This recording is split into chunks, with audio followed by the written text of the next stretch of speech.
உன்னதமான மறைவில் இருக்கிறது. சர்வ வல்லவரை நிலையில் தங்குவார். சங்கீதம் 91:1 என்ன அற்புதமாய் சொல்கிறது. நாம் உன்னதமானுடைய மறைவில் இருக்கிறோம். சர்வ வல்லவருடைய நிழலில் தங்குவார். அடுத்த வார்த்தை சொல்லுகிறது, நான் கர்த்தரை நோக்கி, நீர் என் கோட்டை, நீர் என் அடைக்கலம், என் தேவன், நான் நம்பியிருக்கிறேன் என்று சொல்லுவேன். அவர் என்னை வேடனுடைய கண்ணிக்கும் பாழாக்கும் கொள்ளை நோய்க்கும் தப்புவிப்பார். ஆம், அவர் சிறகுகளாலே என்னை மூடுவார்.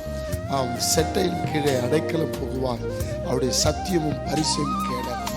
ஆம், உன்னதமானுடைய மறைவுக்குள் வந்துருங்க. எல்லா தீங்குகளுக்கும் உங்களை விலக்கி காத்துக்கொள்வார். உன் பக்கத்தில் 1000 பேரும் உன் வலப்பக்கத்தில் 10,000 பேர் விழுந்தாலும் அதை உன்னை அணுகாது. இரவில் உண்டாகிற பயங்கரத்துக்கும் பகலில் பறக்கும் அம்புக்கும் நீ பயப்படாதிருப்பார். ஆம், உன்னதமானுடைய மறைவு என்றால் என்ன? ஆம், எங்கள் தேவ சமூகத்தில் உட்கார்ந்து ஜெபிக்கும் போது கர்த்தருடைய பாதுகாப்பு, அவருடைய கிருபை, அவருடைய ஒத்தாசை சூழ்ந்து கொள்ளும். கர்த்தர் உங்களை ஆசீர்வதிப்பார்.